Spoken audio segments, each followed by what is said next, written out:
Nyalche Chembo Toto Ningmi Chang, Donen Manum Chembo, Nyalche Dankara Dargam Santo, Sherman, Tumba Turje Janla Kishom Sir Nation Roar Zerni Jangamsa, Jabur Tujishan, Yelaman, Jimmy Banzo Jala, Soran.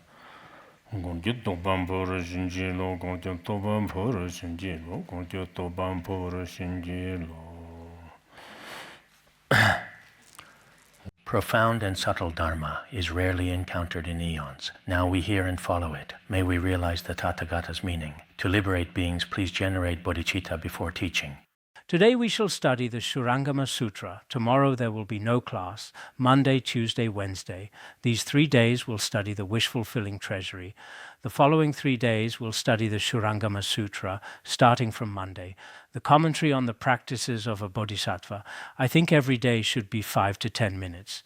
Let me read a little to everyone. Although I don't have the transmission for the commentary, I don't have Gensang Chodrak's transmission for the practices of a bodhisattva, but I think for our guidance sessions it might be better to study a little. So I'm thinking of reading to everyone at that time. I hope the Khenpos and Khenmos will also read below. If there isn't time to elaborate extensively, it's just that this year we'd like to see if we can study these 3 treatises. This was during my translation process. It should be an aspiration. At that time I thought this treatise, if everyone could study it, how wonderful that would be. I've always thought this way. This time, due to time constraints, we probably can't explain in detail, but just to read a little to everyone, and then perhaps give everyone sometimes a little guidance. This may be necessary, also regarding our liberation mantra. Some haven't finished reciting it, please continue. I've also translated it this time. I've retranslated it again, because it was translated in 1998, but the translation style then is a bit different from now, so now I'm translating it again. In the future, treat it as your own protection, whether as a protection amulet or protection practice or protection mantra. This is very important. Each person, since you've come to this place, should obtain a certain dharma. Now, obtaining dharma doesn't just mean listening once, then having guidance sessions, and that's it. It should be used throughout one's life. And for each of us in spreading the dharma and benefiting beings in our own process of listening, reflecting, and meditating, it's extremely important.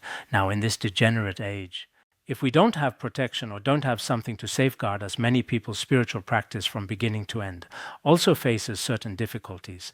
This liberation ritual, everyone should uphold it well. Then let's now begin to study the Shurangama Sutra. As for the Shurangama Sutra, for me, it's probably not particularly familiar. Previously, I only read portions of the content. It seems I wasn't that detailed. So perhaps what I explain may not necessarily be correct. If it's incorrect, you can also point it out at that time. Any dharma without transmission sometimes may inevitably have some problems, but regardless, I have the Tibetan comparison, and the Tibetan translation is also very good. So some unclear parts in Chinese are translated quite well in Tibetan. I remember it should have been translated by Imperial Preceptor Chankya, it seems to be. So during our study this time, everyone must look carefully and contemplate well yourselves, including our lecturers and examiners. Cannot come every day, but those who don't come must also, including taking notes and making their own records. Then when we have our widespread sessions, sometimes it can be the same day, sometimes it can be the previous day. This way, everyone has a role that should be taken quite seriously. Everyone must take this seriously. I hope each of us, after completing the study of this sutra, should be able to propagate it to others in the future without much difficulty, like those we've taught before. The Lotus Sutra, the Vimalakirti Sutra, later many people have been transmitting them to others. The transmission results have been quite good. So I think many of us will also have opportunities in this lifetime to propagate this Dharma, especially in mainland China. Indeed, everyone knows the Shurangama Sutra. In a certain sense, people have tremendous faith in it. Many great masters of the past have transmitted this Dharma. Of course, nowadays, those who truly expound the Dharma Especially eminent monks who teach great sutras and treatises are becoming fewer and fewer. In the future, each of us should also have this kind of responsibility, should make this kind of aspiration. During my lifetime, I must propagate this Dharma. Even if it's just for one person, I want to teach this Dharma. Everyone should carry this kind of aspiration. Whether you are a lay practitioner or monastic, all should be able to do this. The Buddhist sutras don't say anywhere that only monastics can transmit and lay practitioners cannot. It doesn't say this either. Historically speaking, if you don't understand, actually even monastics are not allowed. If you do understand, then as a lay practitioner you also have this opportunity. This opportunity is hard to predict. Now you feel it's impossible for you, but perhaps in the future you'll have this kind of opportunity, because we all know that now the Dharma, now we can say it's somewhat approaching the time of decline. If we have the opportunity, even if it's just one person or 10 people, we should teach them this kind of Dharma. That is extremely important. So everyone should listen with this kind of aspiration, listen with this kind of dedication of heart. Now this Shurangama Sutra, everyone knows, we spoke earlier about when King Prasenajit was making his invitation, Ananda had gone out to collect alms. Later, he encountered the Matang girl. Afterwards, the Buddha, through Manjushra Bodhisattva's blessing power, prevented him from breaking his vows, and Ananda became even more determined to practice. If we rely only on the Sharavaka vehicle's pure conduct like this, it probably won't work. We must understand this mind. From that circumstance onward, we spoke earlier about the 7 investigations of mind. I remember when we taught them, everyone had a kind of awakening. Especially in refuting the false mind, it was still very helpful. Now we need to see the true mind. Generally in Chan, everyone knows about refuting the false mind. Now, if we speak from the Madhyamaka perspective, we break through all appearances, break through conventional appearances, recognize ultimate truth, or recognize the true mind. Here, Master Jiao Guang and others, they believe this should be categorized into 10 kinds of seeing nature, showing that seeing is one's own mind, not the eyes, showing that seeing nature does not move, seeing nature does not retreat, seeing nature is not lost, and so on. Later 10 kinds of seeing nature are taught. Among these, in seeing nature does not move. We spoke about a portion earlier. Yesterday we talked about Kaundinya, when he once realized emptiness, or when he attained arhatship, he understood through the 2 words, guest and dust. This principle was already explained yesterday. The Buddha also acknowledged this, so it is, yes, yes, exactly so. His so it is. In Tibetan there's de yin lo, 2, so it is, so it is. The tone seems like yes, yes, exactly so. Then the Buddha had already agreed with this understanding. Today we'll mainly speak about external objects not moving. Then the inner body not moving. We'll explain from several aspects. Thereupon, the thus come one, before the assembly, made a fist with his 5 wheel-lined fingers, and having made the fist, opened it again, then closed it once more, and said to Ananda, "What did you see just now?" Below, at this time, the greatly compassionate Buddha, thus come one before the great assembly, before all the 4 groups of disciples, made a fist with his 5 wheel-lined fingers, because regarding the 5 wheels, everyone knows the Buddha's feet also have 1,000-spoked wheels. His palms also have 1,000-spoked wheels. So the 5 fingers with 1,000-spoked wheels can also be called the 5 wheel-lined fingers. Fingers with wheels began to curl or bend, first making the hand into this kind of fist. Then after making the fist, he opened it again, yesterday earlier. First a fist, using this to indicate later for the second question. The Buddha again extended his hand, spreading the fingers, spreading these 5 wheel-lined fingers like this. This time he first curled and clenched, then opened again. After opening again, began to curl, again began to make a fist. Then after this he asked Ananda, "What do you see now?" After doing this, what did you see? For example, if we ourselves think about it, a person first makes a fist with their hand, then opens it, then begins to curl it up again, then opens it like this, opening and closing. If we were Ananda asked, "What did you see?" we might say, "I saw your hand curling and opening." We might also say this, right? Actually, this is, as discussed earlier, a method of indication in Buddhism. This method of indication, this method of analogy is very important, whether for those of sharp faculties or those of medium faculties. Many rely on this method of indication to recognize their own mind.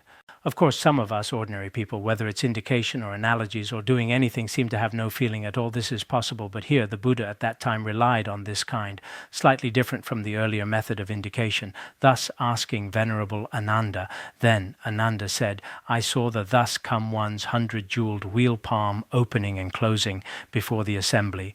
Then Venerable Ananda immediately answered, "I have personally seen." Seen what?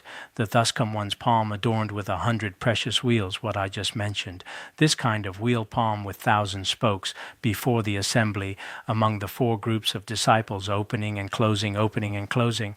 I only saw this. What Ananda said was also honest. Indeed, he didn't see anything else, just moving the hand like this, the fingers.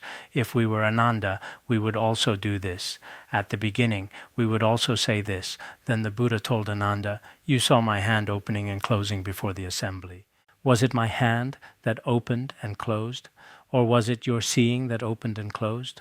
The Buddha asked Venerable Ananda, "You saw my hand opening and closing among the 4 groups of disciples. In that case, was it my hand that opened and closed? Or was it your seeing that opened and closed?" He's asking. You saw this, right? Since you saw this, then I ask you, does my hand open and close? Or does your seeing open and close? Asking this way, Venerable Ananda answered, "World-honored one's precious hand opened and closed before the assembly." What Ananda said was also correct. I saw Shakyamuni Buddha's precious hand among our assembly like this, opening and closing, opening and closing. I saw the thus come one's hand opening and closing by itself. I saw the thus come one's hand opening and closing. It was not my seeing nature that opened and closed, because you were doing this before the assembly, your hand opening and closing, opening and closing. This I have seen. Then I saw the thus come one's own hand, also opening and closing before our assembly. This is true. But my seeing, nature did not open and close because my seeing. At that time, Ananda, on this question, he didn't completely understand. Here he says, seeing nature. Much of what's translated as seeing nature, when translated into Tibetan, doesn't separately discuss seeing nature. Some great masters in Han region have different explanations for this seeing nature, also have different explanations. But when we translate into Tibetan, he says, I saw the thus come one's hand, with opening and closing. It's not that my seeing has opening and closing. At this time, Ananda actually, he was getting close, also somewhat approaching this kind of awakening in this aspect, but with the thus come one's way of teaching. If it were us, we don't know how we would answer. Everyone can think about this too. At this time the Buddha said, who moves and who is still? The Buddha told Ananda, then I ask you, who exactly is moving? What is moving? What is still? Now the Buddha again brings up this question in terms of movement and stillness. Actually, this is a direct pointing method regarding movement and stillness. At this time, earlier it was the question of opening and closing, but suddenly the Buddha asked, then what is moving and what is still? Actually, many principles of Chan actually have no logic, including our Dzogchen. Sometimes these tantric teachings, some tantric instructions and pith instructions, sometimes don't follow a particularly smooth logic to establish a pattern for you. It's not like that. It's completely transcendent in nature, sometimes in our Tibet. For example, some old lamas, when their speech is somewhat disconnected, particularly disconnected or logically unclear, also with some irony, also with pure vision, because great accomplished masters' thinking is rather transcendent. Now perhaps many young people, some people really like particularly smooth logic. Especially Western philosophers, they must have one link connecting to another, this kind of logic. But the ancient great masters of Chan, sometimes when we see their stories, it seems, why so transcendent, including some lamas' teaching or some modes of thinking. Generally very difficult to accept, this kind of situation exists. So you see the Buddha here just now while discussing opening and closing. Suddenly the Buddha told Venerable Ananda, then who exactly is moving and who is still? At this time, Ananda immediately answered, Buddha's hand does not remain still. Not remaining still means moving. Buddha's hand is certainly moving, but my seeing nature, even stillness, doesn't exist. Who could be not dwelling? My seeing nature, my seeing, even doesn't have stillness. How could there be non-dwelling or movement? What the Buddha said, he affirmed external phenomena, so they don't remain, they move. These external objects are moving. Then my seeing, this mind of mine. Here, my seeing actually means the mind that can see the Buddha's hand. Because yesterday, we already discussed earlier, the seer is not the eyes, but the mind, in that case, this seer. If stillness doesn't exist, how could there be non-dwelling? How could there be movement? The meaning is, my seeing, which is my mind, has no dwelling, no stillness, no movement, free from both kinds of conceptual elaboration. In this, it mainly discusses when Ananda himself reported to the Buddha, he should have passed the test quite well. He's also quite clever, because the Buddha's earlier questions, if he answered according to his imagination, he might have been at a disadvantage. So this time he was rather using skillful language, saying that the Buddha's hand can be moving, but this seeing of mind has no movement, no stillness. Actually, the meaning is that one's own mind indeed transcends all movement and stillness, all right and wrong, all existence and non-existence, all conceptual elaborations, etc. Presenting this principle to the Buddha for guidance, because he was approaching truth, fitting the reality. At this time, the Buddha said, so it is. The Buddha said, that's right, Ananda, now you're being good. Not like the beginning when you were so stubborn. It is so, it is so. This is about external objects moving or not moving, because the Buddha's hand, he always considers it moving. In that case, this inner mind that comes with it, the seer is free from movement and non-movement. This principle is pointed out here. This principle is indicated here. We are the same way too. No matter where we are, whether among spiritual friends, or when we see Buddha statues, or when we see eminent masters, at that time we often see perhaps their different behaviors, or in their behavior there are good and not good, or what we hear pleasant and unpleasant, or what we see white and black, all these relative various appearances appear before our eyes or resound in our ears. If we use these external circumstances as a kind of supporting condition, then our own mind becomes free from these extremes. For example, when I see a person, a lama, sometimes what I see, his hands or his feet or his movement, then sometimes not moving before my eyes, he can move and not move, all can be seen, this moving and not moving. Actually, our relative behaviors, that's just external circumstances, should be considered not very stable behaviors. Relying on this kind of circumstance, one's own mind actually indeed is free from movement and non-movement. Actually, when the Buddha told Ananda, and Ananda then recognized his true nature, it's roughly like this, because if we look from a logical perspective, our own mind indeed also doesn't follow the external circumstances of the Buddha's hand opening and closing, because our mind has no color, no shape at all, including its essence is also non-existent, only the nature of Tathagatagarbha. Free from all thought and expression. This appearance through this kind of circumstance can also be understood. Everyone can also consider this. Thereupon the thus come one from his wheel-lined palm sent forth a ray of precious light. Then to Ananda's right side, the Buddha again from his palm sent forth a precious ray of light. This light just happened to be shot out. This light shot to Ananda's right side. At this time, immediately, Ananda turned his head and looked to the right. Then Ananda immediately looked to the right, because from the Buddha's palm, whoosh, came a light. When this light went directly to Ananda's right side, Ananda looked to the right. Then he sent forth another light to Ananda's left. Then he sent forth another ray of light. This light again shot to Ananda's left side, turned his head and looked to the left, then to the left. Just now he looked right, now he looks left. After all, Ananda is someone who hasn't awakened yet. Some people are like this too. If there's a slight sound nearby or something, including when listening to teachings or when reciting prayers, always turning their heads this way and that, the Buddha's light should also be continuously shooting, always unable to remain still. The Buddha told Ananda, "Why did your head shake today? Today, why is your head moving back and forth?" Ananda said, "I saw the thus come one emit wondrous precious light, coming to my left and right. So I looked left and right, my head naturally moved. I was sitting there properly. But the thus come one, you emitted various kinds of light, sometimes shooting to my left, sometimes shooting to my right, so I really couldn't help it. My head also had to turn left and right. Looking east and west like this, looking left and right, he had to do this. Actually, in this sutra, sometimes the subject is often missing. Actually, this should be the Buddha telling Ananda.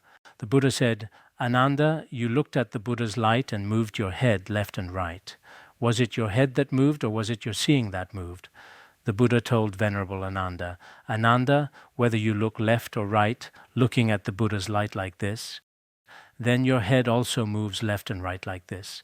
Actually, in this case, I ask you a question. Is your head moving, or is your seeing moving?"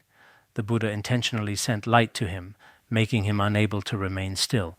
Then now the question comes, now when your head looks left and right, is it really your head that's moving, or is your seeing moving? Isn't it like when two monks were debating, is the banner moving or the mind moving? There was such a debate. Here the Buddha asks Ananda, is your head moving or is seeing moving? You can also think about it yourselves. If we normally also move around like this, if someone asks, is your head moving or seeing moving, how would you answer? Sometimes when encountering certain questions, indeed we need to answer flexibly. At this time, just now asking him, is your head moving, or is the mind moving, or is seeing moving? Then Venerable Ananda answered, "World-honored one, indeed my head itself is moving. But my seeing nature doesn't even have stillness. Who could be moving? My head is moving because the Buddha's light was really too much, so I had to move. But my seeing, the seeing nature you just asked me about, my seeing nature doesn't even have stillness. If my seeing nature has no stillness, who has movement? How could there be movement?" Actually, Venerable Ananda here also gives a very skillful answer. My head is moving, my body is moving. This he acknowledges, but my mind, whether moving or not, doesn't even have non-movement. How could there be movement? Because movement and non-movement are established in dependence. If established in dependence, my mind is originally empty in nature. My seeing is originally empty in nature. If stillness also doesn't exist, then how could it have movement? Movement and stillness should be mutually dependent and established. If one doesn't exist, the other cannot exist. Just like father and son are also established in dependence. Left and right are also established in dependence. If my mind had some substantial thing, this would be a static thing. As for a static thing, there could be a moving dynamic thing that might exist. But however I observe, I cannot find in my mind even a particle's worth of stillness if a static thing also cannot be found. Then movement in dependence upon it in this world would be exactly like turtle hair and rabbit horns, completely unfindable. In that case, my head is moving, but my seeing has nothing that can move. This is also a sign of awakening. I see some Chan masters at this point tell the story of Chan Master Wuye. Chan Master Wuye, actually from childhood. From childhood, he had particularly good spiritual roots. He became a monk from childhood. Later, he studied Mahayana Buddhism under a Chan master. From childhood, his spiritual roots were particularly good. Later, what did he mainly propagate? He propagated the Nirvana Sutra and often expounded the Dharma. I see many ancient Chan masters, as well as Pure Land masters. Indeed, they especially propagated the true Dharma, especially in expounding the Dharma in Han region, the Lotus Sutra, the Vimalakirti Sutra, including the Diamond Sutra, the Medicine Buddha Sutra, including the Shurangama Sutra. These sutras, indeed, when you look at their stories, there were especially many who expounded the sutras. Now in monasteries, I don't know if there are many, I hope in the future, if you have some conditions yourself, you don't necessarily have to stay here. You should still go to some monasteries. After going to monasteries, building monasteries is also fine. Building Buddha statues, building stupas. Building something is also fine, but now construction may not be so convenient. Most importantly, build right view, expound the Dharma. Even in a small temple, a dilapidated temple, if there's truly a dozen people studying and reflecting well, that's also fine. If not, it's indeed rather regrettable, because some of us, their habits from childhood are very important. Some people truly, if they study, reflect and meditate well from childhood, once they have the opportunity, they all go to spread the Dharma and benefit beings, mainly focusing on expounding the Dharma. Of course, regarding expounding the Dharma, some have no qualifications at all. But if they love to boast, this is also not very good. If one's mind stream is completely stained by fame, gain and offerings, then superficially pretending to teach this and that. After a period of time, there's no way to face anything, so this kind of thing is also not very praiseworthy. One must be free from these 8 worldly concerns. And I don't dare say 100% free, but at least in expounding the Dharma, doing these things not for fame, wealth, and status, only wholeheartedly for benefiting others in this way, even in a small temple, a small practice center, a small hermitage, it's indeed very needed. Present-day sentient beings truly lack the water of nectar-like Dharma. Everyone is struggling day and night in thirst, but those who actually receive such nectar-like medicine are also not many. I've also seen some people before who never studied or reflected, basically engaging in worldly affairs, later after becoming monastics. Their conditions and merit in various aspects were quite good. Taking over several monasteries, but when taking over several monasteries, often using the income from these monasteries for investment, developing some software or doing real estate. All the so-called monastery money from this merit is never used for propagating the true Dharma, only for some superficial charity work. This is not very agreeable. If this gets spread, it might not be very good. I was telling the story of Chan Master Wu-ye. He was remarkable in expounding the Nirvana Sutra, but later he went to Master Mazu. Perhaps Chan Master Wu-ye was physically imposing with a resonant voice, a very blessed and dignified person, but Master Mazu seemed to look down on him somewhat. Your grand hall has no Buddha statue. What's the point? Meaning, it seems like you haven't awakened. As they talked back and forth later, this Wu-ye hoped he would transmit the seal method from the West, that is, transmit this pith instruction method to him. At that time, Mazu said, I'm currently busy in the midst of activity. Now there's no way. Go away. Come another time. Just go. Don't come. Then we had no choice. So he left. As he was leaving, suddenly his name was called. Then when he turned around, Mazu continued saying, What is it? Saying such a phrase for contemplation. At this moment he awakened immediately. Later he was especially grateful to Master Mazu. So generally speaking, not giving you the Dharma, telling you to go back, to put it harshly, get out. When he turned around, then calling from behind, Great Master so-and-so, calling his name. Then when he turned around, what is it? This phrase let him awaken already. Perhaps it was his turning around just now. Ananda was also looking east and west. This is also direct pointing to mind nature. Or perhaps in our daily life, looking at others or turning our heads around, or at this time, perhaps there will be such. For example, when you go to class later. Suddenly someone behind calls, so-and-so. Then you get startled and look back, already awakened immediately, or now isn't it snowing heavily? In the heavy snow, suddenly you fall to the ground. Then when you stand up, you're no longer an ordinary person. This is possible. At this time, just now, didn't we say, my mind doesn't even have stillness? How could there be movement? After saying this, Venerable Ananda's understanding. The Buddha also acknowledged, saying, so it is, exactly right. So now Ananda, it seems the Buddha is getting better and better toward him. Then he gives a concluding teaching below, a summary teaching, also pointing out, thereupon the thus come one proclaimed to the entire assembly. The thus come one spoke to everyone, not just Ananda, to all the 4 groups of disciples present, saying this: if again sentient beings call what moves dust, and call what doesn't dwell guest, because earlier guest and dust had already been introduced below, some in the assembly might also need to understand the principle of guest and dust, because earlier Kandinya awakened through guest and dust, but among other listeners, some also need to be pointed out through guest and dust. He said, call what moves dust. Now here it's mainly about movement and non-movement. Here he says, from a certain perspective, what moves can also be named dust. Movement is named dust. Then what doesn't dwell. Just now it was what moves.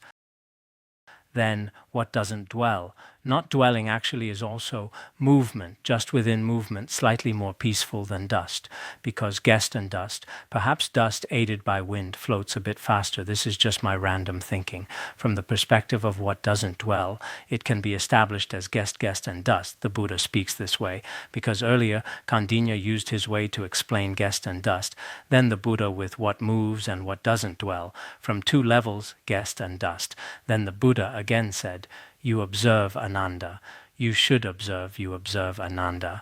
Then you can look at Ananda, his head. He said, his head naturally moved, but seeing had no movement. Also you observe me. You look at Ananda, his head keeps moving. But seeing here, he says, has no movement or free from conceptual elaboration. You also observe me, my own hand. Hand naturally opens and closes. Seeing has no expansion or contraction. So here Ananda and the Buddha himself, these 2 make this kind of demonstration for the assembly. You look. Just now before the assembly, Ananda kept looking east and west. Actually, his head was moving, but his seeing didn't move. Then my hand just now was also opening and closing for everyone. But my hand was moving. This mind of mine didn't move. Seeing had no expansion, no contraction. Why do you now take movement as body, take movement as environment? Then why do you today take your own movement and call it your own body? Why take movement and call it environment? We know our present momentarily unstoppable physical form is actually always moving, including when I'm speaking now, also moving around. Many people find it unpleasant to watch. Why is this called body? Then the external environment is also, it's dynamic, it has no stillness. Some present-day scholars see all phenomena in the world. None are static, all have dynamic nature. Physicists also think this way. Then the Buddha said, Ananda's head is moving, my hand is moving, but both our minds don't move. Then why do you take your own body as moving? Why take the external environment as moving? Then below it explains that in samsara, actually, if we don't recognize the nature of our own mind, actually all sentient beings, because of losing the true mind, keep wandering in samsara, from beginning to end, moment to moment arising and ceasing, from beginningless time, from the very beginning until now.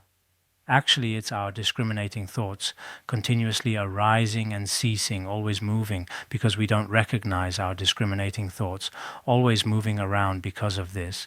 We create karma again and begin to wander, like this, losing the true nature, acting in confusion. We have lost our true nature, lost this, our truly existing, genuine, essential nature. In this way, we act contrary to permanence, bliss, self, and purity. When we lose this, actually among all losses, losing true nature and wisdom is most regrettable. As the Fundamental Deeds Sutra also says, losing relatives, wealth, and position, this is called small loss. If one loses true sacred wisdom, this is called great loss.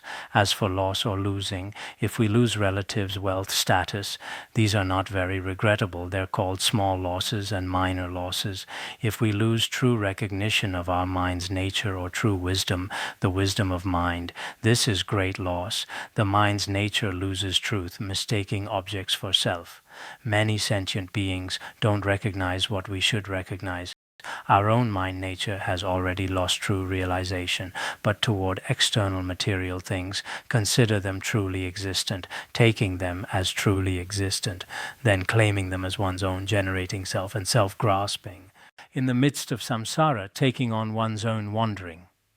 In this way, we sentient beings, always in the boundless 6 realms of samsara, experience suffering ourselves, receive it ourselves, continuously wandering, never getting opportunities for liberation. So the Buddha, following just now the performance of Ananda and the 2 of them, their demonstration, having Ananda move around in the middle, then the Buddha sending light from his hand, using this kind of scene to point out to everyone, actually the minds of all us sentient beings have nothing that can move, but we don't recognize this point. This is truly very regrettable. All of us present here, if we had recognized mind's nature earlier, we couldn't possibly wander in samsara again. Also, couldn't possibly, as we do now, experience such intense suffering, still in the long days ahead, also continuously wandering, especially regrettable. But because we don't recognize, if we don't recognize in this lifetime, don't cut the root of samsara. The time we might wander in samsara is endlessly remote, should be said beginningless and endless, especially regrettable. A few days ago, I also told everyone each person should have a kind of feeling that this is especially precious, especially in this era. Indeed, although it's not obviously a time of war or famine, but in a certain sense, every aspect of our entire life has completely changed. At this time, what might happen? No one can be certain. We might be in a relatively information-isolated mountain valley. Perhaps everyone feels, oh, just like before, probably normal. Perhaps it's like this. Perhaps in an instant, change occurs, ever-changing. In an instant there's this. At this time, if we don't obtain some truly treasures we can preserve forever, this kind of pith instruction, this kind of method of recognition, then wandering in the vast sea of humanity, not knowing when we might attain liberation. So each person should have this feeling, even if it's just 1 class or half a class. Don't waste time. We must cherish it because anything. When one possesses it, one doesn't know its value. Once it's lost, then one feels very sad. But at that time, it's already too late to regret. We must pay attention. This is among the 10 kinds of seeing nature we discussed earlier. The second one has been completed. Seeing nature is non-moving has been completed. Next is the third one. Seeing nature is non-changing. The meaning of seeing nature having no transformation. At that time, Ananda and all the great assembly, hearing the Buddha's instruction, felt peaceful in body and mind. At this time, Ananda and the great assembly all received the Buddha's teaching from earlier, after the principle of movement and non-movement, self-nature being non-moving, was explained. After hearing such instruction, Ananda and the great assembly felt peaceful in body and mind. Peaceful in body and mind actually means especially body and mind have a kind of, in our present language, like a sense of security, quite comfortable. The Tibetan translation is that body and mind are quite comfortable, not like before, when the Buddha didn't acknowledge, and oneself also seem to have nothing. Some of our Dharma friends, for example, when hearing secret teachings. At this time, although not fully awakened, but feel that life is very meaningful. Wow, indeed, obtaining this Dharma, I'm especially grateful, very meaningful, like a feeling of Dharma joy filling one's being, Ananda.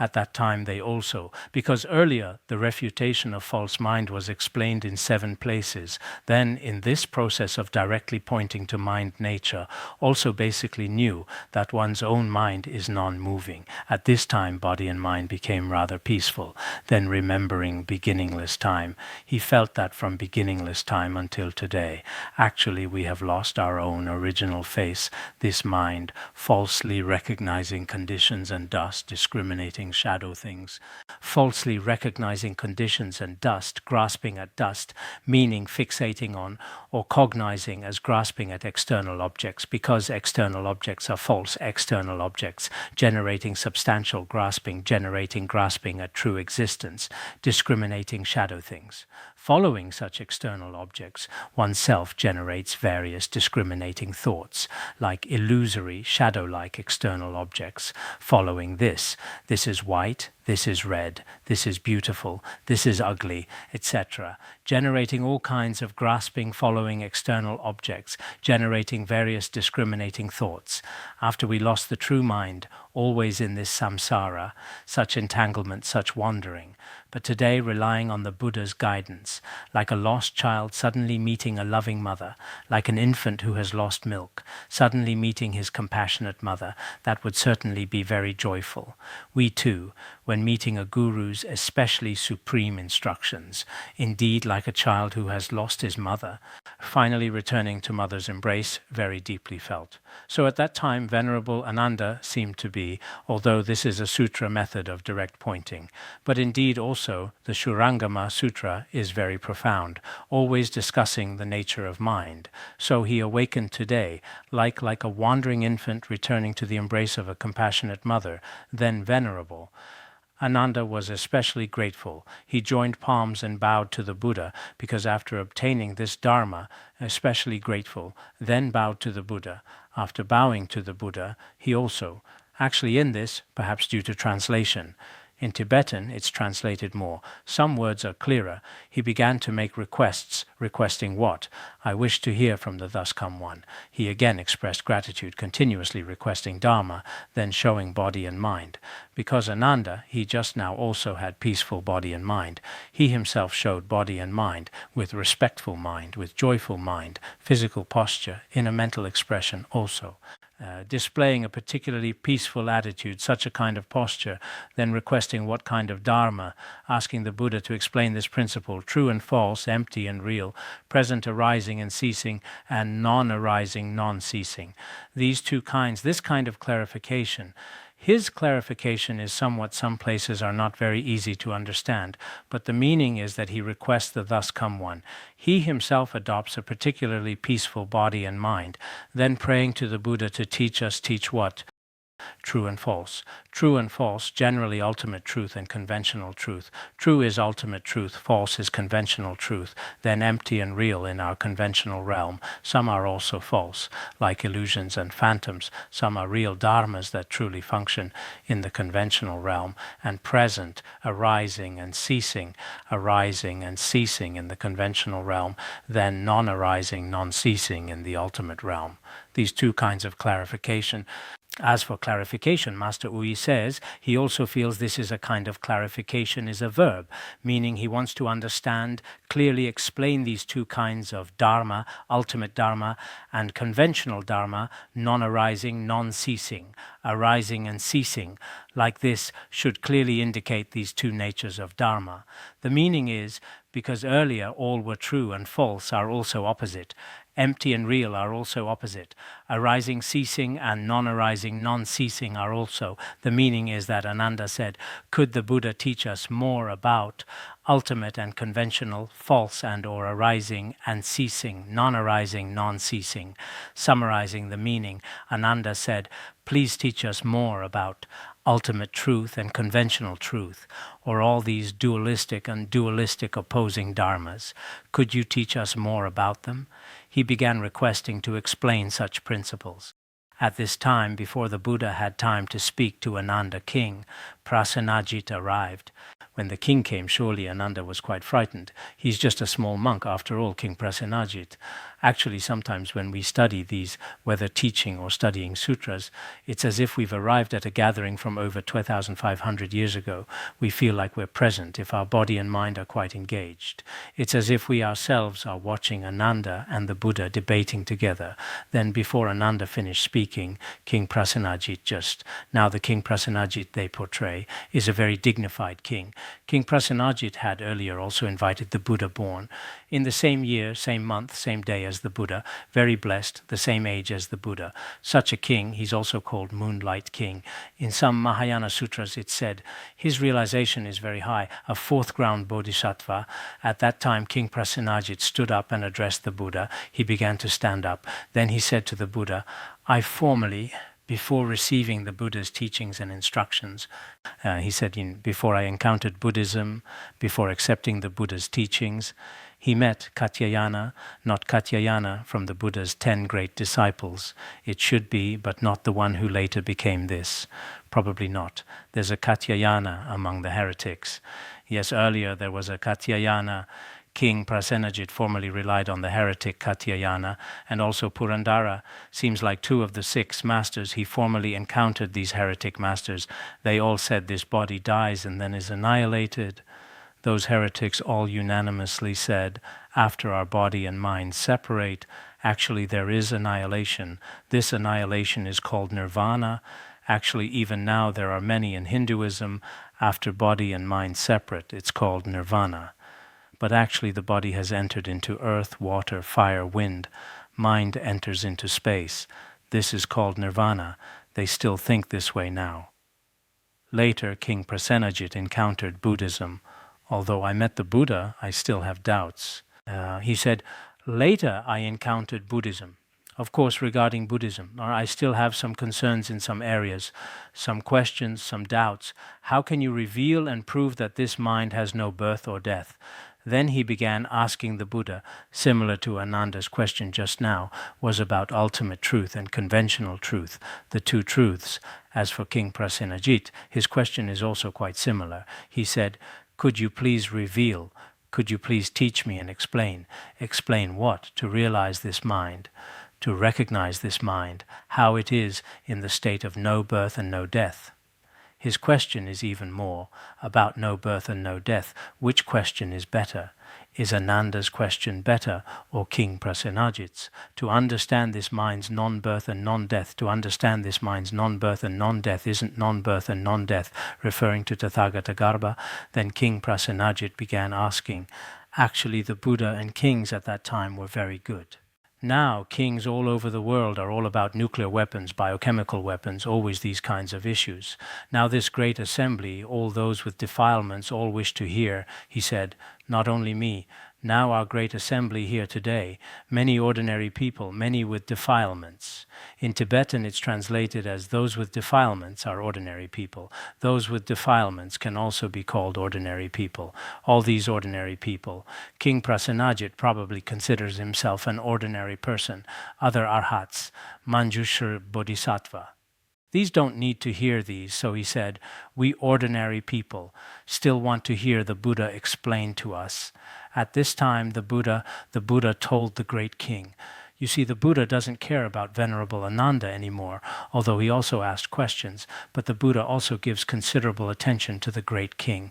The Buddha told the great king, your body is present now, I ask you again.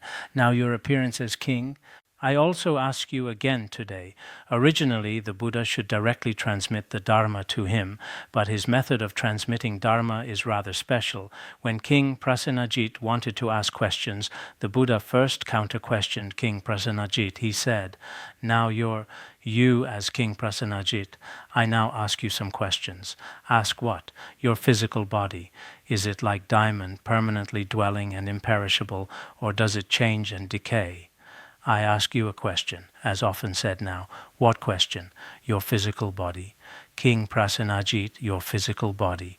Is it like diamond, permanently dwelling and imperishable, indestructible, or does it decay? The Buddha deliberately asked the king. Actually, we also sometimes, when worldly kings or leaders, if they come to ask you, for example, asking where you're from, do you have an ID card? At times like this, you then ask, let me first ask you, is your body like diamond? Then he would get quite angry at this time, the king said. World-honored one, my present body will ultimately change and perish. The king said, world-honored one, Buddha, your venerable one surely knows, my body will ultimately be destroyed, is impermanent. There's nothing to say about this, because the king formerly studied under heretics. Everyone knows King Prasenajit studied under heretics, but later he became a remarkable Dharma king. Also, a good friend of Shakyamuni Buddha, he said, ultimately my body will surely be destroyed. His contemplation of impermanence is still quite good. Then the Buddha said, great king, you have never died. How do you know about death? The Buddha said, great king, think about it. You've never died either. How do you know you will be destroyed? That your body will be destroyed? You've never died. How do you know? The Buddha should be asking knowingly. So he said this. Then at this time, you see, here the subject is also missing. The king then answered, world-honored one. my impermanent, changing, decaying body, although never destroyed, my impermanent, changing body, although in this lifetime up until now I haven't died. Indeed, I also haven't. Up until now I haven't died, but I observe the present moment-to-moment passing, new not dwelling, like fire becoming ash, gradually diminishing and perishing without cease. I definitely know this body will eventually be completely destroyed. This is the king's understanding. He said, although I haven't died yet, but when I observe, my previous thoughts give rise to subsequent thoughts. Then the previous thoughts can be said to have become old. The new thoughts also don't remain. Like this, previous and subsequent arising and ceasing, observing with these mental fluctuations of mine, then finally like fire becoming ash, just like fire burning and becoming ash. Gradually everything passes away, this passing away without cease. This is very clearly impermanent. Not even for a moment can it remain, so ultimately I will definitely die. So here the king himself gives the Buddha his own understanding of impermanence as the great nirvana. Sutra also says past and future as well as the present. There are no sentient beings who do not return to impermanence, whether past, future, or present. All sentient beings whatsoever, not one doesn't return to impermanence. This is also a fundamental viewpoint in Buddhism. Sometimes when we look at history or look at many facts, people of the past also struggled for survival. Now it's the same. The future will be the same. All actually cannot escape impermanence. This should be what the Nirvana Sutra teaches, then the Dispelling Sorrow Sutra. When translating the words of my perfect teacher, it was called Dispelling Sorrow Letter. At that time we couldn't find it in Tibetan, but now in the Chinese Tripitaka, what's quite similar to this quotation should be the same. Perhaps the Tibetan translation was somewhat different then. On earth and in heaven, 3 realms and 4 births. Never have we seen or heard of any not subject to impermanence, on earth or in heaven. All sentient beings of the 3 realms and 4 births, none have been seen who are not impermanent. None have been heard of who are not impermanent indeed from ancient times, whether emperors and generals or eminent monks and masters, all people, other animals, coming to this world are all impermanent. So here before the king also speaks about no matter what, although I haven't manifested impermanence now, but everything is arising and ceasing. Everything is new, not dwelling, like fire becoming ash. Finally, you see our all bodies, all dwellings, all everything. In the end will surely manifest impermanence. There's nothing to say about this. When the king spoke about this impermanence, the Buddha said, so it is. You see the Buddha acknowledged again the king's view of impermanence. The Buddha also said it's like this. Indeed, this view of impermanence truly doesn't exist in present worldly theories. So sometimes when seeing worldly people, indeed feel somewhat pitiful. Originally this impermanent body, this impermanent status, this impermanent fame, all impermanent everything. Why do worldly people cling so strongly, struggle so hard? Actually, in a certain sense, our impermanent world that appears but has no inherent nature. There's no need to particularly grasp at it substantially. Then the Buddha continued, below this section, after we finish it, we can teach one more section. This was the first question just now, whether his body is destroyed or not. This was discussed. Then next, the Buddha told the great king, how about your age? The Buddha clearly knew they were the same age, but he still wanted to ask him. So sometimes asking questions is also necessary. Then the Buddha said, great king, your present lifespan has already entered decline and old age. How does your appearance compare to your childhood? He said, your lifespan, your age, now is entering already into decline and old age. He should be 62 years old. Below it might be mentioned. I remember it should be discussed because I didn't look at what's below today, but it should be discussed because you're now approaching old age. Then your entire appearance, your true physical form, all these, are they the same as in your childhood? These questions are all relatively simple. The king will surely say, no, I'm definitely too old now and not good anymore, he'll surely say. How does the king answer? How does the king respond? World-honored one, when I was a child, my skin was smooth and moist. He said, world-honored one, I'm now completely different. When I was in my childhood, my skin, my entire complexion was both rosy and moist, particularly beautiful, very good. When I reached maturity, my vital energy was abundant. Then when I became an adult in my prime, at that time I should have been strong and vigorous. At this time, my vital energy was abundant. My vital energy was especially abundant. My spirit was also very composed, extremely good. King Prasenajit surely was. In some current portrayals, indeed, it's also true, in his prime, generally around 20 to 30 years old. Actually, everyone at that time indeed is in the bloom of youth, should be especially in all aspects, whether physical strength or external complexion. All aspects are especially good, but now in declining years, pressed by senility, now I've already reached this declining age, this old age, already pressed by senility, around 60 or 70 years old, a state of senility, form and complexion withered and haggard, spirit dim and confused, then my entire form and complexion, dry, haggard, shriveled, after a person has become old, the entire essence and blood within, and much more gradually dries up, then the cheeks on the face also become sunken. Previously oneself, seeing one's own old photos, now, when looking in the mirror, people who haven't practiced impermanence are very painful, always otherwise no water, only tears. After becoming old, even no tears, only blinking eyes. Now many people especially cherish their youth. Some people always want to look better, but now it's still okay. Now there's beauty filters. Then when elderly people use beauty filters, they also look pretty good. The spirit is also rather lacking vitality, confused. Indeed, forgetfulness is also particularly fast. Memory is also poor. Plus, thinking lacks any logical structure.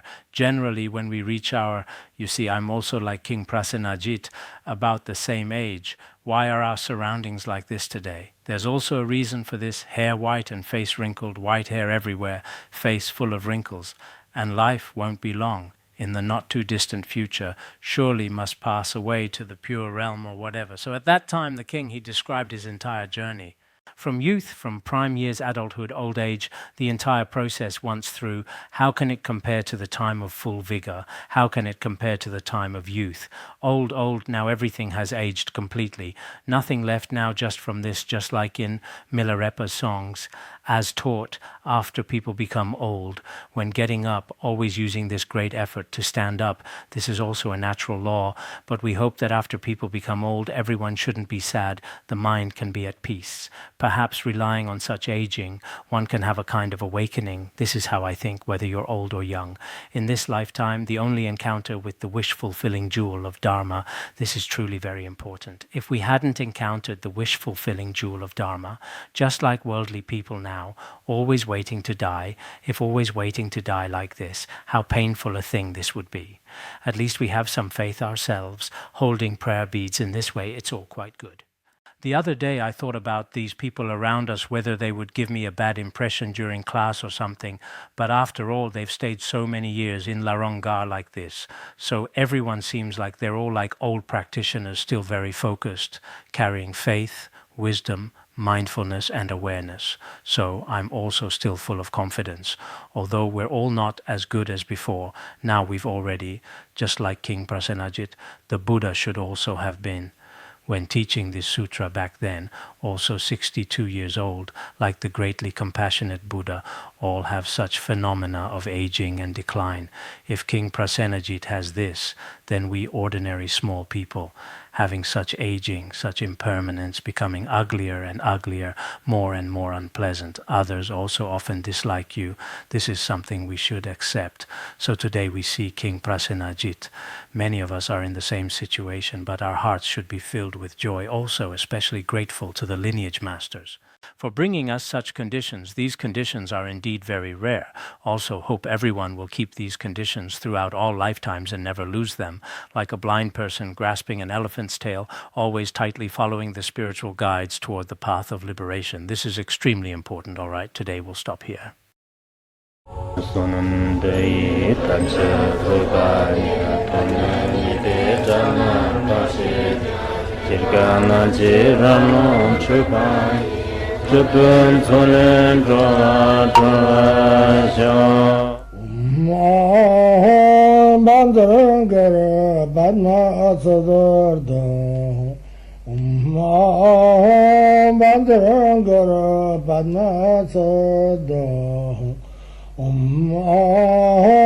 Bandharangara Shurangama Sutra